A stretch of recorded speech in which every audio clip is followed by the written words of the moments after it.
Communist ഭീകരരുമായി കോടതിയിലേക്ക് പോയ police വാഹനം വ്യൂഹം അപകടത്തിൽപ്പെട്ടു. വിയൂർ അതീവ സുരക്ഷാ ജയിലിൽ നിന്നും കമ്മ്യൂണിസ്റ്റ് ഭീകരൻ TK രാജീവനുമായി പോയ പോലീസ് വാഹനവും 2 അകമ്പടി വാഹനവുമാണ് അപകടത്തിൽപ്പെട്ടത്. മലപ്പുറം തിരൂരങ്ങാടിയിൽ വെച്ചാണ് അപകടം. വിവരങ്ങളുമായി ദിസ്ന സുരേഷ്. ദിസ്ന, എന്താണ് അപകട കാരണം? പിന്നീട് എന്തെങ്കിലും ദുരൂഹതയുണ്ടോ? മറ്റെന്തെങ്കിലും വാഹനം മനഃപൂർവ്വം ഇടിപ്പിച്ചതാണോ? അങ്ങനെ കുറേ ചോദ്യങ്ങളുണ്ട്. എന്താണ് യഥാർത്ഥത്തിൽ സംഭവിച്ചത്? എന്തായാലും വിവരങ്ങൾ ലഭിക്കുന്നുണ്ടോ? ഉമേഷ്, വാഹനങ്ങൾ ഒന്നിനു പിറകെ ഒന്നായി കൂട്ടിയിടിച്ചാണ് അപകടം ഉണ്ടായത് എന്നൊരു പ്രാഥമിക നിഗമനത്തിലാണ് ഇപ്പോൾ എത്തിച്ചേർന്നിട്ടുള്ളത്. മുൻപിൽ പോയ കാറ് ബ്രേക്ക് ഇട്ടതിനെ തുടർന്നാണ് അപകടം ഉണ്ടായത് എന്നൊരു പ്രാഥമിക നിഗമനത്തിലാണ് ഇപ്പോൾ എത്തിച്ചേർന്നിട്ടുള്ളത്. പനമരത്തെ ബാങ്കിലെ ലെഡ്ജർ കത്തിച്ച കേസിൽ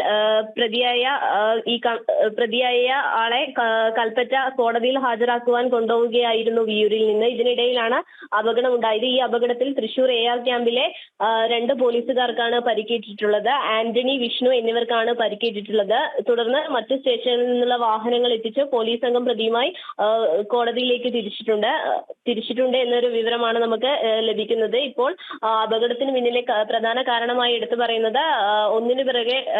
പറയുന്നത് മുൻപിലുണ്ടായിരുന്ന വാഹനം ബ്രേക്കിട്ടാണ് ഇത്തരത്തിലൊരു അപകടം ഉണ്ടായത് എന്നൊരു കാരണമാണ് ഇപ്പോൾ പ്രാഥമിക നിഗമനത്തിൽ നിന്നും വ്യക്തമായിരിക്കുന്നത്. ഉമേഷ്, വിവരങ്ങൾ